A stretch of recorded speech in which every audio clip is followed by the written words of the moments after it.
আসসালামু আলাইকুম, স্বাগত জানাচ্ছি আরটিভি সকালের সংবাদে। আপনাদের সাথে আছি আমি সালিহা পারভিন সাথী। শনিবার থেকে সারা দেশে শুরু হওয়া যৌথ বাহিনীর বিশেষ অভিযান অপারেশন ডেভিল হান্টে এখন পর্যন্ত ১৩০৮ জনকে গ্রেফতার করা হয়েছে। রোববার পুলিশ সদর দপ্তরে এআইজি এনামুল হক সাগর জানান, এই বিশেষ অভিযানে সব মেট্রোপলিটন পুলিশ গ্রেপ্তার করেছে ২৭৪ জনকে, আর রেঞ্জ পুলিশ গ্রেপ্তার করেছে ১০৩৪ জনকে। এদিকে গাজীপুরে এখনো পর্যন্ত ৮১ জন গ্রেপ্তারের খবর পাওয়া গেছে। এর মধ্যে গেল রাত ১২টায় জেলার শ্রীপুর উপজেলা থেকে সিরাজগঞ্জ ৬ আসনের সাবেক এমপি চয়ন ইসলামকে গ্রেপ্তার করে পুলিশ। হবিগঞ্জে নবীগঞ্জ উপজেলা আওয়ামী লীগের যুগ্ম সাধারণ সম্পাদক কাজী ওবায়দুল কাদের হেলাল শনিবার রাতে গ্রেপ্তার হয়েছেন। রোববার ভোরে গ্রেপ্তার হন শেরপুর জেলা ওলামা লীগের সভাপতি নুরুল ইসলাম সহ ছাত্রলীগের ২ নেতা। পটুয়াখালীর কলাপাড়া লালুয়া ইউনিয়ন শ্রমিক লীগের সাবেক সাধারণ সম্পাদক শাহাবুদ্দিন গাজীকে শনিবার রাতেই গ্রেফতার করা হয়েছে। রাঙামাটিতে পৌর আওয়ামী লীগের সাধারণ সম্পাদক মনসুর আলী সহ ৩ জনকে আটক হয়েছে। এছাড়াও নোয়াখালীর হাতিয়ায় এই অভিযানে ইউপি চেয়ারম্যান সহ ৫ জনকে আটক করা হয়েছে।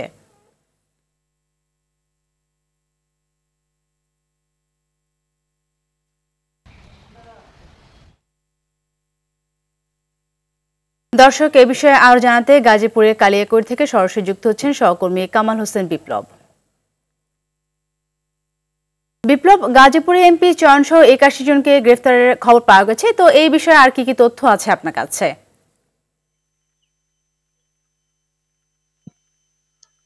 জি সাথী, আপনি জানেন যে গত কয়েকদিন ধরে কিন্তু এই ডেভিল হান্ট যে অভিযান পরিচালনা করা হচ্ছে, তার মধ্যে গাজীপুরে অভিযান করে কিন্তু ৮১ জন আসামি গ্রেপ্তার করেছে। তবে আপনাকে জানিয়ে রাখি, গতকালকে কিন্তু রাত ১২টার দিকে শ্রীপুর এলাকার থেকে যে সিরাজগঞ্জ ৬ আসনের এমপি চয়ন, তাকে বৈষম্য যে শিক্ষার্থী রয়েছে, ছাত্র রয়েছে, তারা কিন্তু খবর পেয়ে সেই ৬ তলা ভবনে চলে যান এবং এরপর পুলিশকে খবর দেন। পুলিশ এবং বৈষম্য ছাত্ররা মিলে রাত ১২টার দিকে সেখানে অভিযান পরিচালনা করা হয়। অভিযানের পরে ৪তলা ভবন থেকে খায়রুল ইসলামের বাড়ির ৪তলা ভবন থেকে সেই চয়নকে গ্রেপ্তার করা হয়েছে। তবে আরো সন্দেহ হলে ওই ফের সেই বাড়িতে আবার অভিযান পুলিশ চালান, তাকে সেখান থেকে গ্রেপ্তার করে শ্রীপুর থানায় আনা হয়েছে। তবে আমি এই মুহূর্তে দাঁড়িয়ে আছি কালিয়াকৈর থানার সামনে। এই থানায় গত রাত্রে অভিযান চালিয়ে আওয়ামী লীগের ৩ নেতাকর্মীকে গ্রেপ্তার করেছেন বলে জানিয়েছেন ভারপ্রাপ্ত কর্মকর্তা। তবে পুলিশের অভিযান অব্যাহত রয়েছেন। এদিকে ডেভিল হান্ট যে অভিযান, সেটা অব্যাহত রয়েছে। আমি দেখেছি গতকালকে রাতে কিন্তু গাজীপুরের বিভিন্ন শহরের বিভিন্ন আনাচে কানাচে যে ডেভিল হান্ট এবং পুলিশ ব্যাপক অভিযান পরিচালনা করেছে। তবে গত রাত্রে কতজন আসামি ধরা হয়েছে তা এখন পর্যন্ত নিশ্চিত করা যায়নি। আগামী সামনের যে ১২টায় সংবাদ রয়েছে, সেখানে আমি সব কতজন আটক রয়েছে সে তথ্য আপনাদেরকে জানাবো। যে সাথে এই ছিল গাজীপুরের ডেভিল হান্ট অভিযানের সর্বশেষ খবর। ধন্যবাদ আপনাকে। দিনাজপুরে হিলি সীমান্তে হঠাৎ করে বেড়েছে চুরি, ডাকাতি সহ ছিনতাইয়ের ঘটনা। সংঘবদ্ধ ডাকাত দল সড়কে ব্যারিকেড দিয়ে যানবাহনের গতি রোধ করে ছিনিয়ে নিচ্ছে মোটরসাইকেল সহ নগদ টাকা। এছাড়াও চক্রটি নানা কৌশলে বাড়ি বাড়ি ঢুকে চুরি করে নিচ্ছে নগদ অর্থ, স্বর্ণালঙ্কার সহ মূল্যবান জিনিসপত্র। আইন প্রয়োগকারী সংস্থার নিষ্ক্রিয়তার কারণেই এমনটা ঘটছে বলে জানিয়েছে স্থানীয়রা। হিলি প্রতিনিধি আব্দুল আজিজের তথ্যচিত্রে আরো জানাচ্ছেন নুসরাত জাহান সিনথি। হিলি স্থলবন্দর দেশের উত্তর পশ্চিমাঞ্চলে অবস্থিত একটি গুরুত্বপূর্ণ বাণিজ্যিক প্রবেশদ্বার, যেখানে দেশের বিভিন্ন স্থান থেকে ব্যবসায়ীরা আসেন আমদানিকৃত পণ্য কিনতে। দেশের দ্বিতীয় স্থলবন্দরকে কেন্দ্র করে প্রতিদিন লেনদেন হয় কোটি কোটি টাকার। তবে সম্প্রতি বন্দরের আশেপাশের বিভিন্ন এলাকায় চুরি, ডাকাতি, ছিনতাইয়ের ঘটনা ব্যবসায়ীদের মাঝে আতঙ্কের কারণ হয়ে দাঁড়িয়েছে। রাতের আধার নামলেই সীমান্তের বিভিন্ন রাস্তায় গাছ ফেলে ধারালো অস্ত্রের মুখে পথচারীদের কাছ থেকে টাকা, মোবাইল থেকে শুরু করে মোটরসাইকেল পর্যন্ত ছিনিয়ে নিচ্ছে ডাকাত দল। এতে রাতে ও ভোরে রাস্তায় চলাচল করতে ভয় পাচ্ছে সাধারণ মানুষ। বাড়ি বাড়ি গিয়েও ডাকাতি করছে সংঘবদ্ধ চক্রটি। তারা বারবার বলতেছে যে গ্লাস খুলো, আমি গ্লাস খুলি না। তারা আমার যখন ভাঙে গেল তখন আমি বললাম যে ভাই মায়ের দূর করো না, আমার পকেটে টাকা আছে, টাকাটা তোমরা নিয়ে নাও। বাসার সামনে আমার সুজুকি জিক্সার গাড়িটা রাখি, শব্দ পায়ে দৌড়ে বাসা থেকে বের হতেই দেখি আমার গাড়িটা বাসার সামনে থেকে নাই। আপাতত এখন দিনের বেলাও আমাদের অনেক বেশি ভয় লাগতেছে। বেশি রাতও না, বেশি দিনও না, একদম সন্ধ্যার সময়ে এইভাবে একটা দুর্ঘটনা ঘটে গেছে আমাদের বাসায়। আসলে এখন বাসায় থাকতেও, নিজের বাসায় থাকতেও এখন খুব আতঙ্কের মধ্যে আমাদের থাকতে হচ্ছে। আর আমরা পুলিশদেরকে জানাইছি এগুলোর বিষয়ে, তো তারা এখনো কোনো কিছু করে নাই। আমরা আশাবাদী যে তারা সামনে কিছু করবে এবং আমরা যা হারাইছি তা সম্পূর্ণ না দিলেও বা কিছু অংশ আমাদের উদ্ধার করে দিবে, আমরা তাদের কাছে এইটুকু আশা রাখছি। আলমারি খোলা, আলমারির মধ্যে বটি, চাবি খুলে মানে ভিতরে চাবিটা রাখছে এবং আমার যত গহনা ছিল, টাকা ছিল, গহনার বাক্সগুলো সব আমার খাটের উপরে মানে মেলানো। গহনাগুলো নাই, যেগুলো ইমিটেশন ছিল সেগুলো ফেলায় রেখে গহনাগুলো সব নিয়ে গেছে এবং টাকা ছিল আমার হচ্ছে 5 লাখ এবং কিছু খুরচা মিলে আর কি এই 5,05,000 টাকার মতো হবে আর কি। এজন্য আইন শৃঙ্খলা রক্ষা বাহিনীর উদাসীনতাকে দায়ী করছে স্থানীয়রা। আইন শৃঙ্খলার একটু উন্নতি হয় তাহলে হয়তো এটা দমন করা সম্ভব। তবে কেন যেন আইন শৃঙ্খলা মনে হচ্ছে যে একটু ধীর গতিতে চলছে, দুর্বল মনে হচ্ছে। আমরা চাই যে আইন শৃঙ্খলাটা আরও একটু উন্নত হোক এবং কঠিন হোক, তাহলে হয়তো এটা সম্ভব। তবে বিষয়টি অস্বীকার করে পুলিশ বলছে সম্প্রতি ঘন কুয়াশার কারণে চুরি ডাকাতি কিছুটা বেড়েছে। চুরি মাঝে মাঝে কিছু হয়, আবার ধরেন যে আমরা তো মামলাও নিচ্ছি, অ্যারেস্ট হচ্ছি, কিছু ক্ষেত্রে মামলা করতে চায় না, ওভারঅল সিচুয়েশন ভালো, সেজন্য কিছু বিষয় থাকে। শীতকালে হয় কি কুয়াশা থাকে, তো জি একটু চুরি, গরু চুরি এগুলো বেড়ে যায়। ডিবি টিম দিয়ে হাকিমপুর এলাকায় অভিযান করাইছি, আসামি ধরছি, গত 2 মাসে উপজেলার বেশ কয়েকটি বাড়িতে ডাকাতি এবং স্থানীয় থানার পুলিশ সহ বেশ কয়েকজনের মোটরসাইকেল চুরির ঘটনা ঘটেছে। এমন অবস্থায় দ্রুত আইন শৃঙ্খলা বাহিনীর কঠোর পদক্ষেপ চান স্থানীয়রা। নুসরাত জাহান সিনথি, RTV। দর্শক, এ বিষয়ে আরো জানাতে হিলি থেকে যুক্ত হচ্ছেন সহকর্মী আব্দুল আজিজ। আজিজ, হিলিতে আইন শৃঙ্খলা পরিস্থিতির সর্বশেষ চিত্র কেমন দেখতে পাচ্ছেন, আর এই বিষয়ে প্রশাসনের পক্ষ থেকে কোনো উদ্যোগ নেওয়া হয়েছে কিনা?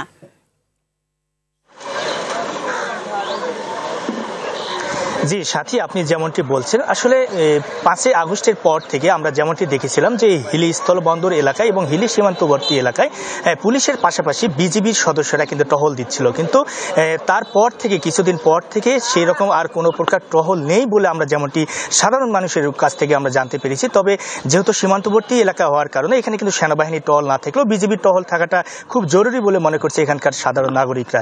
তবে আইন শৃঙ্খলা পরিস্থিতি কিছুটা কমতির দিকে বলে মনে করছে এখানকার সচেতন মহল, যার জন্য কিন্তু সীমান্তবর্তী এলাকায় কিন্তু চুরি ডাকাতির চিন্তায় কিছুটা বৃদ্ধি পেয়েছে। আপনি যেমনটি খবরে বলছিলেন যে কিছুদিন আগেও দেখেছিলাম যে একজন প্রবাসীর বাসা থেকে প্রায় 17 ভরি স্বর্ণ এবং 5 লক্ষ টাকা কিন্তু সন্ধ্যার পর অর্থাৎ 7টার দিকে কিন্তু তার বাড়ি থেকে ডাকাতি করে নিয়ে গেছে, এমনটি কিন্তু আমরা জানতে পেরেছি। এছাড়াও কিন্তু একজন পুলিশ সদস্য তিনি কিন্তু হিলির যে সিপি মোড় রয়েছে সেখানে অবস্থান করছিল, তার পুলিশের যে মোটরসাইকেলটি সেটিও কিন্তু চুরি হয়েছে।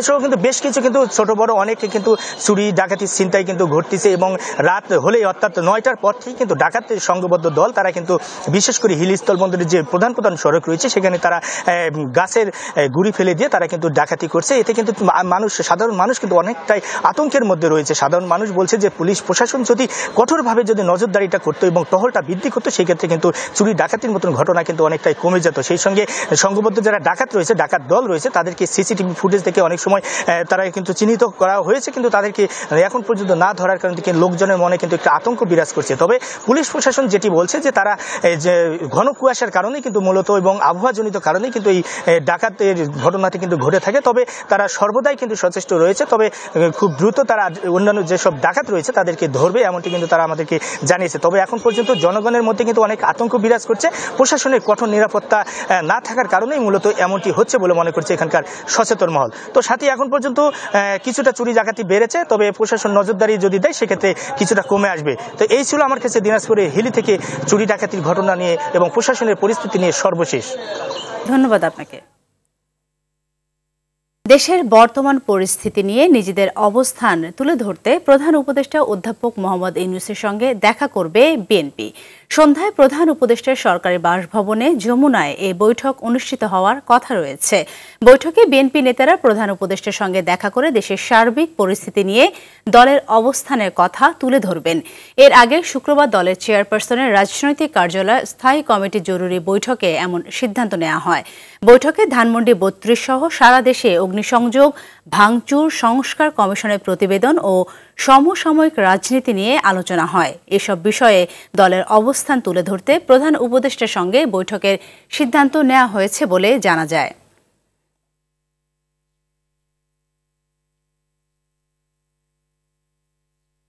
নানা জটিলতায় বিভিন্ন কারখানা বন্ধ হওয়ায় শিল্পাঞ্চল আশুলিয়ার হাজারো শ্রমিকের উপার্জন বন্ধ হয়ে গেছে। এতে বেকার হয়ে অনেকে ছেড়েছেন এলাকা। ফলে স্থানীয় ছোট বড় ব্যবসায়ী সহ লোকসান গুনছে শ্রমিকদের বাসা ভাড়া দেওয়া বাড়ির মালিকরাও। এদিকে বেকার হওয়া শ্রমিকদের জন্য বিকল্প কর্মসংস্থানের দাবি জানান শ্রমিক নেতারা। আশুলিয়া থেকে তৌহিদ মোর্শেদ নোমানের তথ্যছবিতে জানাচ্ছেন ইমরুল কায়েস। আমাদের এখানে ফ্যাক্টরিটা যখন চলাকালে আমরা খুব ভালো অবস্থা ছিলাম। এখন কিন্তু ফ্যাক্টরিটা বন্ধ হওয়ার পর আমরা অবস্থা খুবই খারাপ। কিন্তু আমরা চাই ফ্যাক্টরিটা চালু হোক। আমরা মনে করেন ছেলেমেয়েরা খুব কষ্টে আছি। মোহাম্মদ আলমগীর হোসেন স্থানীয় একটি দোকান চালিয়ে ও বিভিন্ন কারখানার শ্রমিকদের বাসা ভাড়া দিয়ে সংসার চলত তার। সম্প্রতি নানা জটিলতায় আশেপাশের কারখানা বন্ধ হওয়ায় পড়েছেন বিপাকে। ভাড়াটিয়া সংকটে অনেকটাই কষ্টে দিন পার করছেন তিনি। শুধু আলমগীর হোসেনই নয়, তার মতো অনেকেই আছেন এমন কষ্টে। তারা জানায় আশেপাশের বিভিন্ন কারখানা থাকায় একসময় অনেকটা আরামায়েশে দিন কেটেছে। কারখানা বন্ধ হওয়ায় শ্রমিকরা বেকার হয়ে অনেকেই এলাকা ছেড়েছেন। ফলে আয় রোজগার কমেছে তাদের। আয় কমায় ব্যাহত হচ্ছে দৈনন্দিন জীবনযাপন। আগে যে পরিমাণ ভাড়াটিয়া ছিল উপরে নিচে, এখন তো অনেকেই নাই, 2-3 জন আছে, আর যারা ছিল সবই চলে গেছে। আমরা তো সরকারের কাছে চাই যে আল্লাহ আল্লাহ করে ওটা চালু করুক। লোক আসুক, লোক আইলে সবারই ভালো। সারাদিনে 500-1000 টাকা মানে বেচা কিনা হয় না, সারাদিন বসেই থাকা আর কি, খুব কষ্টে। গার্মেন্টসটা চললে অনেক ভাড়াটা থাকে, ভাড়া পাই, আমরা চলি, অনেক কারণ তো ভাড়াটা নাই। কারখানা বন্ধ হওয়ায় শ্রমিকরা নানা অপকর্মে জড়িয়ে যেতে পারে। তাই তাদের বিকল্প কর্মসংস্থানের দাবি শ্রমিক নেতাদের। যেই সকল কারখানা বন্ধ হয়েছে সেই সকল কারখানাতে সরকারি প্রণোদনা দেয়া কারখানাগুলো চালু রাখা যায় কিনা সেটা দেখা, যাতে শ্রমিকরা বেকার না হয়। শ্রমিকরা বেকার হলে দেশের চিন্তায় রাহাজানি বেড়ে যাবে। শিল্প পুলিশের তথ্য মতে সাভার আশুলিয়ায় অন্তত 40টি কারখানা বন্ধ হয়ে গেছে। মালিক এবং শ্রমিকের মধ্যে সুষ্ঠু কর্মপরিবেশ বজায় রাখা, তাদের মধ্যে সুন্দর সম্পর্ক রক্ষার জন্য আমরা চেষ্টা করে যাচ্ছি। ইমরুল কায়েস, আরটিভি। দর্শক, আশুলিয়া থেকে এই বিষয়ে আরো জানাতে সরাসরি যুক্ত হচ্ছেন সহকর্মী তৌহিদ মোর্শেদ নোমান। নোমান, কারখানা বন্ধের পর শ্রমিকদের নানাবিধ সমস্যা হচ্ছে, তো এই সমস্যা সমাধানে মালিক পক্ষ থেকে কোনো উদ্যোগ নেওয়া হয়েছে কিনা, আর এই বিষয়ে সংশ্লিষ্টরা কি বলছেন? ধন্যবাদ সাথী। আমরা এখন রয়েছি আশুলিয়ার জেনারেশন নেক্সট লিমিটেড কারখানার সামনে। তো এই কারখানাটি বিগত কয়েক মাস আগেই বন্ধ হয়ে যায়। তো বন্ধ হয়ে যাওয়ার কারণে কিন্তু এই কারখানার যেসব শ্রমিক রয়েছেন তারা বেকার হয়ে পড়েন এবং এর ইম্প্যাক্ট পুরো এলাকা জুড়ে পড়ে।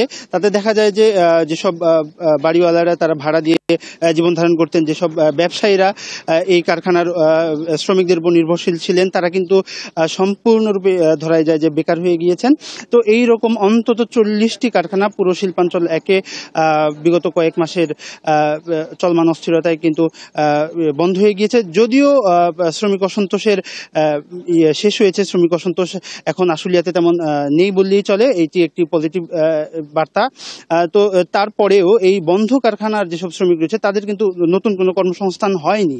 তো সে কারণে কিন্তু শ্রমিক এবং এই এলাকার যে ব্যবসায়ীরা রয়েছেন তারা কিন্তু যথেষ্ট চিন্তায় রয়েছেন। তো এই মুহূর্তে এই কারখানার একজন সংশ্লিষ্ট ব্যক্তি রয়েছেন, আমরা তার সাথে কথা বলে জানতে চাইব যে আসলে আপনার এই বন্ধ থাকা কারখানাটি আসলে কবে নাগাদ খোলার আপনার ইচ্ছা রয়েছে এবং শ্রমিকদের জন্য কি বার্তা আপনাদের? ধন্যবাদ আপনাকে। অ্যাকচুয়ালি আমি যদি একটু পেছন থেকে আসতে চাই যে কারখানাটা কেন বন্ধ হইলো সেটা যদি বলতে চাই, আমি এখানে দীর্ঘ 12 বছরের মতো আছি। আমার দীর্ঘ কেরিয়ারে আমি দেখে আসতেছিলাম এই ফ্যাক্টরি শ্রমিকদের বেতন সহ অন্যান্য পাওনা দিয়ে যথাসময়ে পরিশোধ করে আসতেছিল। মেন স্পেসিফিক কারণটা হচ্ছে, আসলে আমরা স্পেসিফিক কারণটা কেউ এই পর্যন্ত জানি না, শুধু জানি যে এই কারখানাটা বন্ধ হয়ে গেছে। কেন বন্ধ হয়েছে আমি যদি বলতে চাই, সেটা হলো গত 23 সালের ডিসেম্বর মাসে একটা ওয়েজেস বোর্ড গঠন করা হয়। নতুন পে স্কেল অনুযায়ী বেতন বেড়ে যায়, কিন্তু প্রায় অর্ধেক, মানে 1.5 গুণ বেতন হয়ে যায়। হ্যাঁ, তারপরে এর 6 মাস আগে গিয়েছে, 23 সালের 6 মাস আগে হয়েছে গ্যাস বিল বাড়ানো হয়েছিল 300%। এখানে কিন্তু একটা ইম্প্যাক্ট চলে আসছে, যার কারণে এই কোম্পানি ধরেন যে ওই রেশিও অনুপাতে কিন্তু বায়ার আবার তাদের রেট বাড়ায় নেয়। তাদের কি এই ধুকতেছিল এবং কি এই কোম্পানিটা 2024 জুন মাসে আপনার কোরবানি ছিল। তখন আমরা কবে নাগাদ খুলতে চাই, আসলেও আমাদের মালিক পক্ষ ট্রাই করতেছে যত মানে দ্রুত সম্ভব এটা ওপেন করার জন্য। কারণ এখানে যেহেতু এখানে অনেক লোকের রুটি রুজির ব্যবস্থা ছিল, 5000+ লোক কাজ করতে এখানে, প্লাস হলো পরোক্ষভাবে হ্যাঁ আমি যতটুকু জানি আমাদের মালিক পক্ষ ট্রাই করতেছে। এখন আসলে এত বড় একটা প্রতিষ্ঠান তো একবার বন্ধ হয়ে গেলে একটু চালু করতে সময় লাগে। ধন্যবাদ। আপনি শুনছিলেন কিন্তু মালিক পক্ষ যথেষ্ট ট্রাই করছে এই প্রতিষ্ঠানটি খুলে দেওয়ার জন্য, এবং বিজিএমই এর সাথে তারা আলোচনা চালিয়ে যাচ্ছে কিভাবে এই প্রতিষ্ঠানটি আবারও সচল করে দেওয়া যায় এবং কিভাবে শ্রমিকদের কর্মসংস্থানের ব্যবস্থা করে দেওয়া যায়। তো এই ছিল আশুলিয়া শিল্পাঞ্চলের নরসিংহপুর থেকে আমার কাছে সর্বশেষ। ধন্যবাদ সাথী। ধন্যবাদ আপনাকে। সমুদ্রপথে অবৈধভাবে ইতালি যাওয়ার সময় লিবিয়ার ভূমধ্য সাগরে নৌকাডুবিতে জীবন প্রদীপ নিভে গেছে গোপালগঞ্জের 3 যুবকের। পরিবারের সচ্ছলতা ফেরাতে লিবিয়া থেকে সমুদ্র পাড়ি দিয়ে ইতালি যাচ্ছিলেন তারা। স্বজনদের হারিয়ে পরিবারে চলছে শোকের মাতম। দ্রুত মরদেহ দেশে আনার পাশাপাশি দালালদের বিচারের দাবি পরিবার ও এলাকাবাসীর। গোপালগঞ্জ থেকে আব্দুল্লাহ আল মামুনের তথ্যচিত্রে জানাচ্ছেন নাদিরা সুলতানা। পরিবারের সচ্ছলতা আনতে স্বপ্নের দেশ ইতালিতে যেতে চেয়েছিলেন গোপালগঞ্জের মকসুদপুর উপজেলার চরপ্রসন্নদী গ্রামের মেহেদি শেখের 18 বছরের ছেলে আরাফসান ইসলাম আশিক। তার জন্য ঋণ ও আত্মীয় স্বজনদের কাছ থেকে ধার নিয়ে 17 লাখ টাকা তুলে দেন পার্শ্ববর্তী শ্রীজিতপুর গ্রামের বাবু হাওলাদারের হাতে। কিন্তু লিবিয়া পৌঁছানোর পর নির্যাতন চালিয়ে আশিকের পরিবারের কাছ থেকে আরও 8 লাখ সহ মোট 25 লাখ টাকা হাতিয়ে নেন দালাল চক্র। পরে ভূমধ্যসাগরের নৌকাডুবিতে স্বপ্নের সমাধি ঘটে আশিকের ছেলের মৃত্যুর খবরে নির্বাক আশিকের বাবা মা। ছিল যে একেবারে সুস্থ মতো যাবে, বিএপি ভাবে যাবে, একেবারে ইটালি পর্যন্ত পৌঁছাই দেবে। আমার এবার আমার স্বামীর আটকাই রেখে গোপনে গোপনে ফোন দিয়া টাকা দিবা নাই মাই ঢালাবো। স্বামীর জ্বালা সন্তান মুহের দিক চাইয়া সুদি কইরা টাকা এনে দেয়। যারা গেমের কথা বলে আমার নিয়ে যাইতেছে, কি করবে জানি না। আমার দাবি তোমার সাইরা দিন, আল্লাহ যদি বাঁচায় তাহলে দেখো আমি। আর আমার ভাইয়ের সাথে কোনো কথা হয় নাই। আমার বাইরে পাইলে আমি লিবারটা নিয়ে আসতাম, আমার বাইরে জীবনে বিদেশ যেতাম না। একই অবস্থা নিহত আব্দুস সাত্তার খন্দকার ও রফিকুল শেখের পরিবারেও। স্বজন হারিয়ে শোকে কাতর তারা। এ ঘটনায় সাইফুল ব্যাপারী নামে আরো এক যুবকের খোঁজ পাচ্ছে না পরিবার। লাশটা ফেরত চাই, আর দেশের টাকা পয়সা উদ্ধার করতেছে। কুচক্র মহলের যারা দালাল, এদেরকে দৃষ্টান্তমূলক শাস্তি আওতায় এনে দেব। এদিকে দালালদের কঠোরভাবে দমন করার কথা জানান উপজেলা নির্বাহী কর্মকর্তা। সবসময় মানে দালালদের দমন করার নিয়ম সবসময়, নতুন করে কিছু না, তবে এই ঘটনার কারণে হয়তো আইটা আমরা জোর দিয়ে চেষ্টা করব। নিহত 3 জনের মরদেহ দেশে আনার পাশাপাশি দালালদের বিচারের দাবি স্বজনদের। নাদিরা সুলতানা, RTV। বসন্ত ভালোবাসা দিবস ও আন্তর্জাতিক মাতৃভাষা দিবস ঘিরে ফুলের রাজধানী খ্যাত যশোরে গদখালিতে চলছে ব্যাপক প্রস্তুতি। চলতি বছর লক্ষ্যমাত্রা চেয়ে বেশি ফুলের আবাদ করা হয়েছে। আবহাওয়া ঠিক থাকলে লাভের আশা চাষিদের। যশোর থেকে BM ফারুকের প্রতিবেদন, জানাচ্ছেন নাদিরা সুলতানা।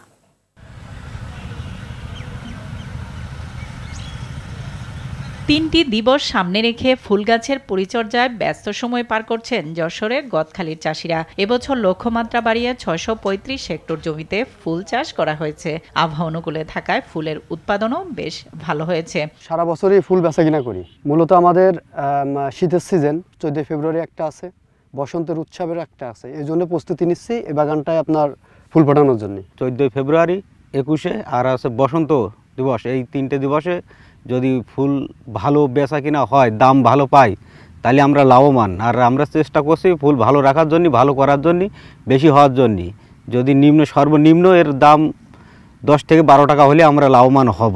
যে প্রতি পিস গোলাপ এখন 3 থেকে 4 টাকা পিস যাচ্ছে, এখন আমাদের একটু লাভজনক কম, কারণ যেহেতু সারেরও দাম বেশি আপনার, সেই হিসেবে আমরা ফুলটা এখনও হচ্ছে না। আশা আছে ইনশাল্লাহ যদি সামনে আপনার 3টা অনুষ্ঠান আছে, ফেব্রুয়ারি আছে, 14 ফেব্রুয়ারি, 21শে ফেব্রুয়ারি আছে, যদি এখানে আপনার কিছুটা হয়তো আসবে, কিছুটা বলতে কি একটা লাভজনক ব্যবসার একটা লাইন আছে। আপনার প্রতি পিস ফুল যদি আমরা 15-20 টাকা করে বিক্রি করি, তাহলে হয়তো আমাদের অনেকটাই লাভজনকভাবে ঘরে আসবে। আমাদের 14 ফেব্রুয়ারি ভালোবাসা দিবসে সেটা হচ্ছে আমাদের গোলাপ, মানে সবচেয়ে গোলাপটাই আছে আমাদের 14 ফেব্রুয়ারি।